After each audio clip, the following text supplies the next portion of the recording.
back to another video. So today we'll be sewing Danny Choo's school uniform skirt pattern. This is available from his website and I have stored this all in one book, and here you can see all the pattern pieces and his semi-instructions. So I was having fun trying to figure out the pleats, and by fun I mean having torture, and I really overcomplicated things. I did end up doing two separate versions, one where the skirt was lengthened, and then I also did the pleats different, and you'll see how that one ends up. But yeah, let's get started. So you just need one of the skirt piece, that really long strip, and then two of each of the waistbands. So just start by overlocking the bottom or just finishing it off, especially if it's a raveling fabric. And then I am actually folding the bottom of the pattern here exactly where their hemline is, just so I can actually get a feel of how much I need to hem exactly. It doesn't actually matter much, but it is a short skirt, so the finish, it is really short. So you don't really want to do too much, or, you know, she'll be showing a lot more than she bargained for. In any case, I just went all the way down, pinned that in place. And yes, I recommend doing the hemming first, because now it's just one long straight strip that you don't have to worry about the pleats or anything. It's just nice and easy, straight down.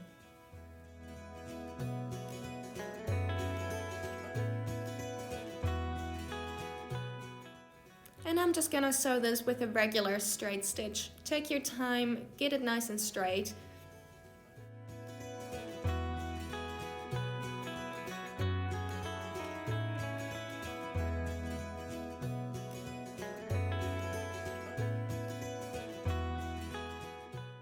Okay, and now that the hem is done, that was the fun part, you now get to figure out the pleats. So there's a lot of marks on this pattern piece, and it took me a whole lot to even figure out where even a single pleat is. And I've done it wrong like 20 times, let's just say. I've tried every variant, and I finally figured out something. So I am starting out with just marking all of these marks with a piece of tailor's chalk, just to make it easier and I don't have to worry about pins falling out later on, which is why I chose the chalk. I then also grabbed a piece of different colored chalk, and you can actually see all those little lines, the dotted lines. I'm marking those with the pink chalk because I feel like they are important, which I ended up going with because I was really confused. There were too many marks. And so I initially tried going with every single one, pinching them together, but then I still had too long of a strip. And I tried a lot of different ways, but I did end up deciding that the best way to do this was to grab the first pink mark, and then you've got a white one in the middle, and then you grab another pink mark.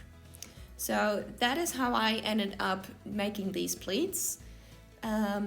I'm not sure if that's how it's supposed to be, but it ended up working out. The length was fine and it worked out with the waistband. So yeah, just pink mark, there's a white one in the middle, and then another pink mark. Take those together and just pin that in place. It's just like a little pinch you're doing.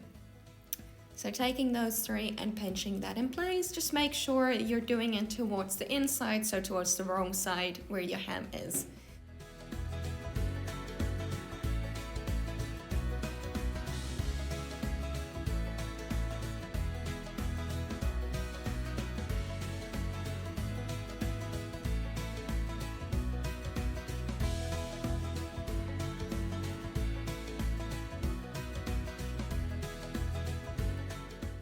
And this is what it should look like when you've done all those pleats. It should look a little bit like a circle, and it actually looks a bit like a flower. So now we're just gonna sew each of those pleats in place. So just on the wrong side, since it is facing the inside anyway, I'm just gonna stitch down there just a little bit, like a centimeter or two maybe. And I'm gonna repeat that for all of those lovely pleats.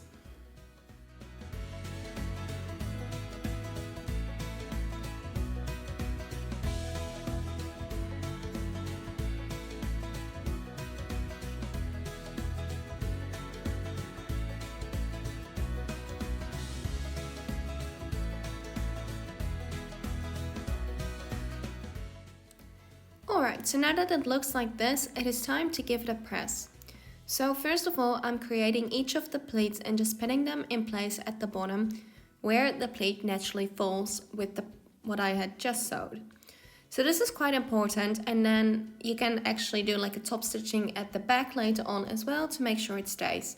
But this allows the pleat to just stay when she's wearing it, okay?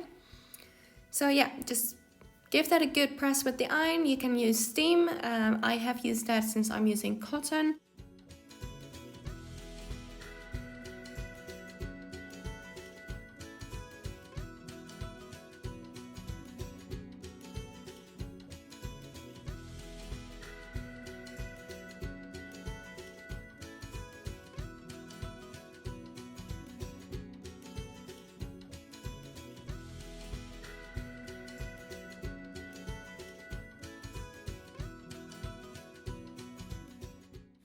Okay, let's continue with the waistband. So you need 2 of each of these waistband pieces. So there's a left and a right, so you just want to place those next to your center front waistband. And now I'm just going to attach them, making sure I've got right sides together on each of the pieces. Making sure that I've got 2 waistbands that are mirroring each other later on. This is a little bit fiddly since I don't have a right side, so I'm just checking against each other a couple of times during the whole pinning.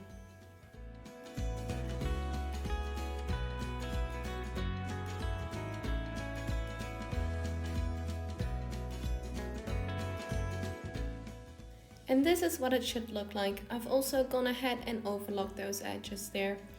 So now it's time to place them on top of each other.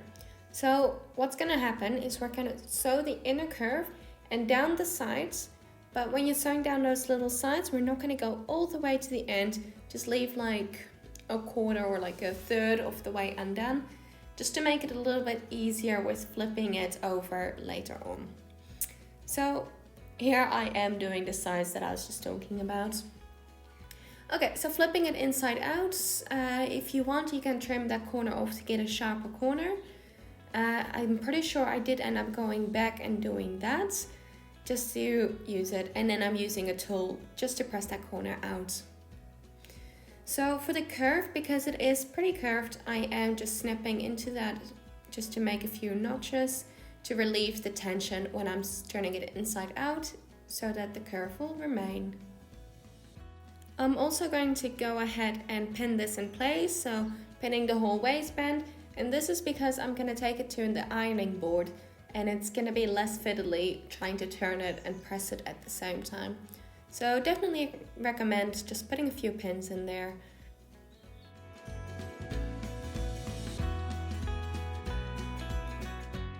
And just give that a good press so it's going to make it easier.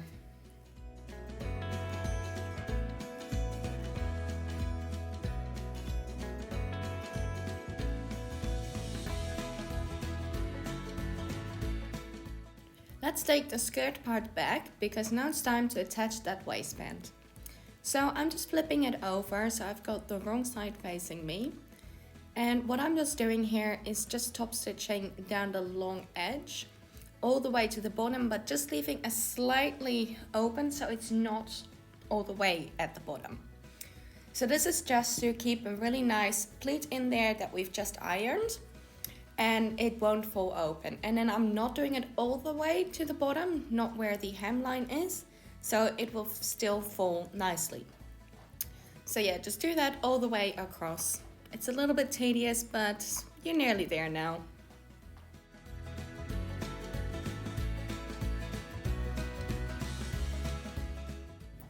And if you thought we were done with top stitching, well, you're not. So those little marks that I just showed, we're just going to be top stitching a little bit down there. So a couple of centimeters, as you can see, it's just a few. It gives that really nice school uniform look. It keeps the pleats in place and it gives it just a really nice look, like I said before. So make sure to trim all your threads because they will get in your way if you don't trim them with all the top stitching that we've done. And this is what it's going to look like. So we are finally at the point to attach the waistband to the skirt. You made it. Okay, cool. So I am just checking the pattern pieces because there is the left and the right. And as you can see, I'm a little bit worried about the length, but somehow these marks actually end up lining up with my pleats, more or less. I have had a few where I'm like, they don't line up too well, but I must have done something right if the pleats line up, so that's a bonus. On my second version, they don't exactly line up, so you'll find out. So anyway, I'm just using my chalk again to mark those marks, so I can try and line them up with the pleats. I did give up halfway through because they kind of stopped lining up. Some of my pleats were a bit wider than others, and I really don't know how that happened, but I'm not too fussed. Cool, so just with the right sides together, I am pinning this in place and just skipping the first one because I will be folding that in so we can get that nice finish. And I probably do recommend just taking your time pinning from the center out first. That's probably the easiest way, so you've got a good amount on the sides. And yes, I hadn't left that bit open like I told you guys to leave open, so hopefully you did leave it open because I didn't. So that way, now that it's stitched, it really folds over nicely and you can just tuck those edges in. So if you're following along with me, the first thing you want to do once it's flipped is cut notches into this skirt. Because right now it's looking pretty straight, but you want it to be curved. So if you cut into the edge what you've just sewn, but do not cut through the stitches, it will relieve the tension and then you can actually get the skirt to lay really nicely. I just forgot about it and I don't know why I didn't think about it. So anyway, once you've done that, you just want to pin this in place. I'm not going to fold it over or anything because it's overlocked, so it won't do. And as you saw, I have just top stitched around the top and the bottom there of the waistband, just so it's a nice finish. Okay, time to close it up and you're nearly finished. So I am just trying to find that point where it was marked that needed to be like longer at that point. So I am just pinning up until that point. I don't really see much of a use for it, but that's okay. I've just pinned it. It gives you enough room to take it on and off. And I'm just using a hook and eye for the closure. It is a skirt that lays on her hips. I did try it on her waist before, but that's really too short. Doesn't lay nicely. And this is the final result. So now I am wanting to try it again and lengthen the skirt and maybe try and figure out another pleat. So here it is, lengthened, yippee-yay. Let's do this again. Let's get started by marking out those pleats once again. And I did do pins this time, although I do think the chalk was easier. I just wanted to try this out. And it was a little bit more obvious where the chalk mark would be now. So yeah, I did try a few different ways to play around with again to figure out if what I did was the best way or not. And here I am just pulling the two pins together and the chalk mark is in the center now. And I am gonna just go along with this the whole time. Yeah, that's pretty much it, just pulling the two pins to each other. So this does look a lot like what we did on the other one, although I think I'm just pulling different pins together. And this is what it looks like. Quite small the pleats and it still looks a bit long but doable. And it looks like I changed the pleats off camera because I was tired. Sorry about that. I have no idea what I did here with the pleats. Somehow they're a little bit wider or they just appear to be wider. Yeah, you saw the instructions on the first part anyway. I'm just gonna go through this nice and quick. So I have sewn the pleats, sewed the bottom, the hem, and I'm just gonna pin those pleats in place so we can give that a press again.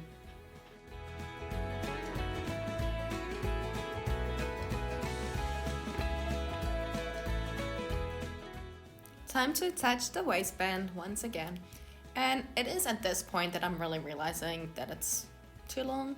It really is too long. I was trying to see if I could make it work, but it's just too long. So the other way I did it was better, but hey, apparently I wanted this bigger pleat. So it's okay, we'll make it work, and not by doing it this way. what am I doing? I'm just trying to get that corner in because I am doing it in a different way rather than folding it over later. I was hoping to do it this way. Folding it over was definitely easier than this fiddly stuff that I'm trying to do. In the end, it's the same result. So really just do the fold over technique that we did on the first skirt.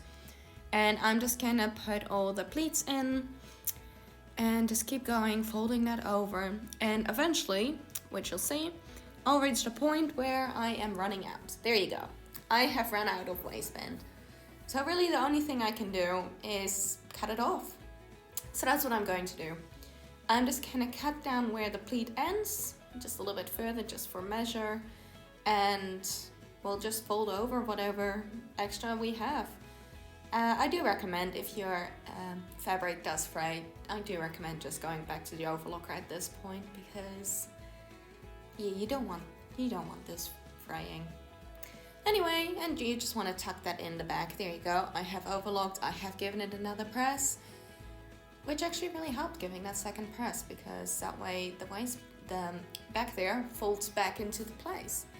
And just folding that in place. Well, pinning that in place, not folding. And sewing that, and then you're done. Just do another hook and eye for closure, and you've got a longer skirt. Yay! Look at that! We made it through. So it is a little bit awkward in the back, but nobody cares. Just a hook and eye. There we go. And that's it. We've made it to the end of the video. Thank you guys so much for watching. Let me know if you made this skirt in the comments down below, and feel free to tag me on Instagram, just on DollyMake. If you enjoyed the video, don't forget to like and subscribe. It really does help my channel out. Leave a comment down below on ideas you'd like to see next, and I will see you all next time. Bye!